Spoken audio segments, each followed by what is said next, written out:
Hi, I'm sitting here on the banks of the Kunini River. Behind me is Angola, in front of me Namibia, and I've just had the most fantastic holiday. In fact, it wasn't so much a holiday as an adventure which started off in Windhoek. I was met by Schoeman of the Schoeman family, pioneers of the Skeleton Coast. Andre proved to be a superb pilot and guide, and a virtual encyclopedia of information.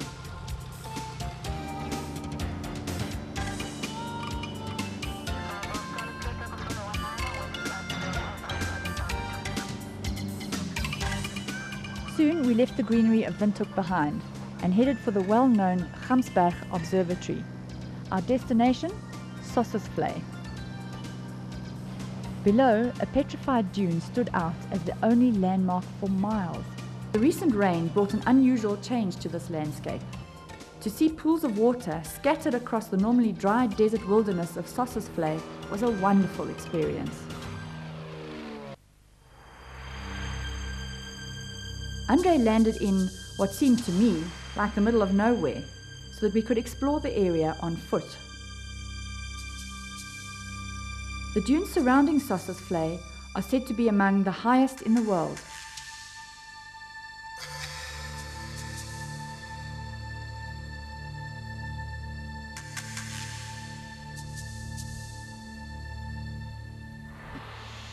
The view from the top can be full of surprises.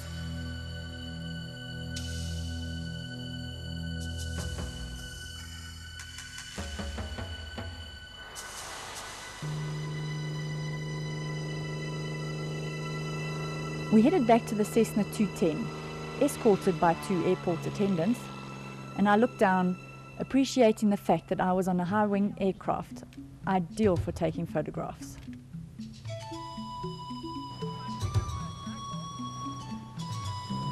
We pressed on out to the coast to see the seal colonies and cormorants which line the shores and feed on the shoals of fish served by the cold Benguela current.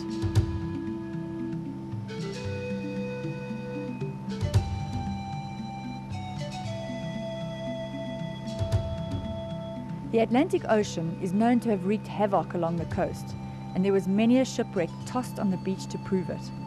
They lay in state like fossils, and left me pondering about the people who had been on board.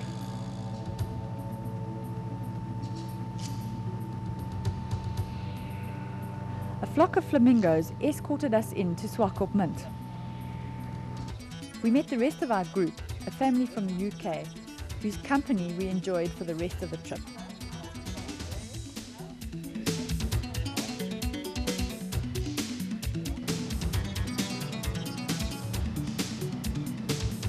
Our first picnic spot was a short hop up the coast, just north of the Cape Cross seal colony, and this time we landed on the beach.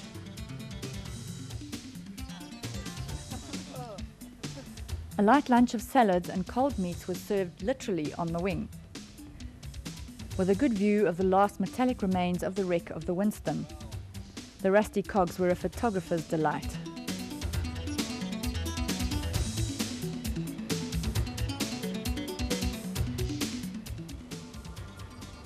We headed out over the Oegap Formation, fascinating layers of sediment which were bent and twisted when the continents collided. There are no words to describe the vastness of this area, and Andre, like the rest of the Schoeman family, spent his childhood here and has developed a vast knowledge of every aspect of this fascinating landscape. As Andre spoke, I began to appreciate the tenacity of life in the desert, where nature capitalizes on every opportunity wrested from the elements. The welwitschia plant flourishes on the moisture brought in by the fog, which rolls in from the coast each evening. Other interesting plants were the dollar bush and the elephant foot.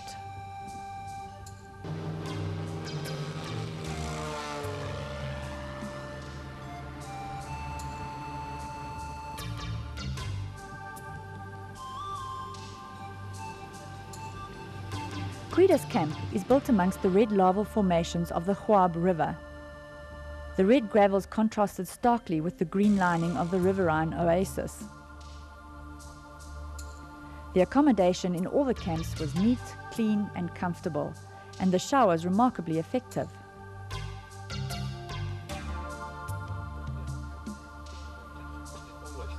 sunrise and a healthy breakfast was served in the shade of the lapa, accompanied by a few feathered friends.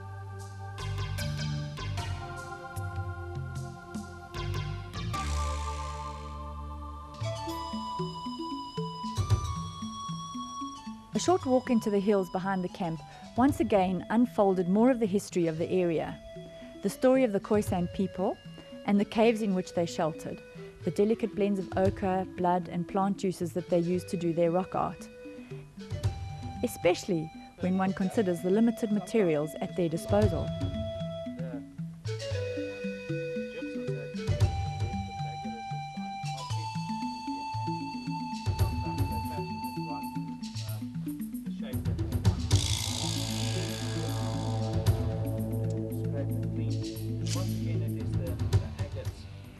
We all pass this bushman's grave. Adding a rock to the mound guarantees us the blessing of our ancestors as we travel on our way. We crossed the Huab River by Land Rover to see the astonishing rock formations known as the organ pipes. To geologists, the volcanic activity of the past is laid bare in the craggy, steel-like shards.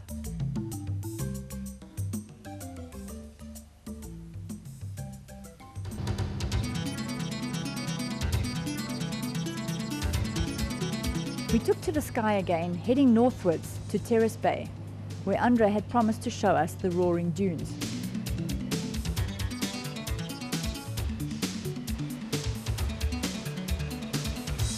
We wandered along the rocky beach collecting pretty stones amongst the skeletons of seals and sharks, while Andre and John refueled the aircraft.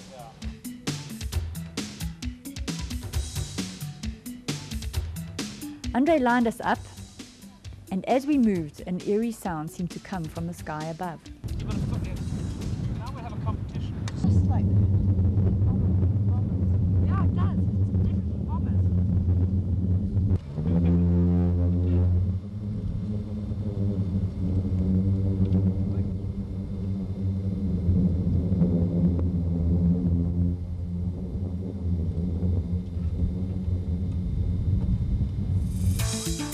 A close inspection of the dune revealed a kaleidoscope of colors. Garnets, unique to this area.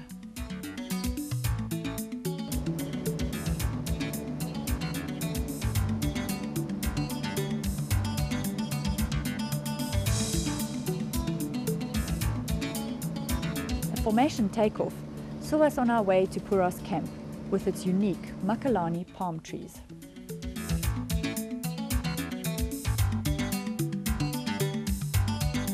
Next morning, we enjoyed another sumptuous breakfast on the banks of the Hurusip River.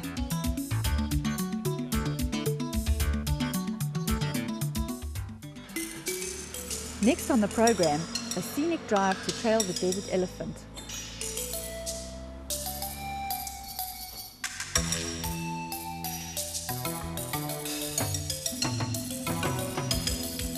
About an hour from camp, we come across the elephant spoor. The dung was still fresh. We were in luck.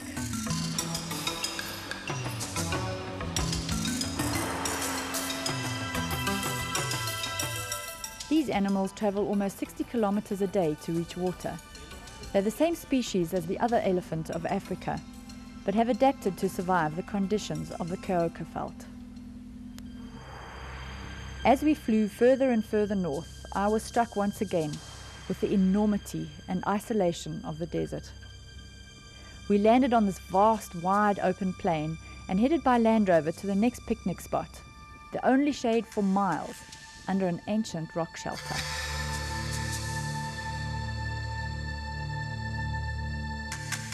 The drive to Kanini Camp was an adventure in itself, the Land Rovers proving their mettle over and over again. By now, we were accustomed to the gradients that these vehicles handle.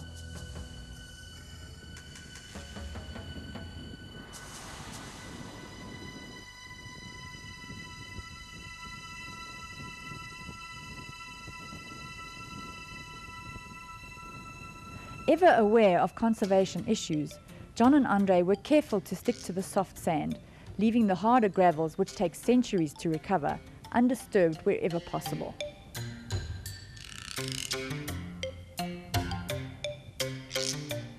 A sidewinder snake is no stranger to the desert.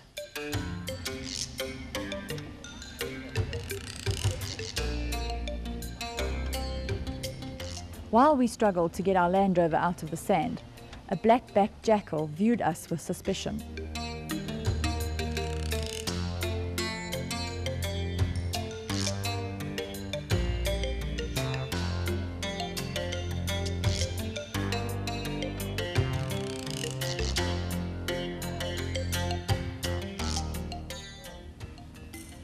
Sunrise and the camp stirs. Time for the traditional morning tea, served by our versatile guide. Morning. You like a cup of tea? A visit to a nearby Himba settlement was one of the highlights of the tour. As Western civilization encroaches, a symbiotic relationship has developed between Skeleton Coast Safaris and the Himba. They are nomads and farm goats and supplement their diet with fell food and water from the Kunene River. The Kunene River forms the northern border of Namibia and is also its only perennial river, a literal oasis which draws to its banks many species of birds and animals.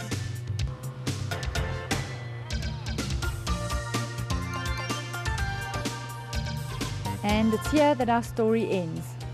Our friends continued on to Etosha and from there returned to England. My mind is full and expanded with memories of a journey I will never forget. So if you really want to get away from it all and you're looking for a holiday that's filled with adventure, I can really recommend the safari.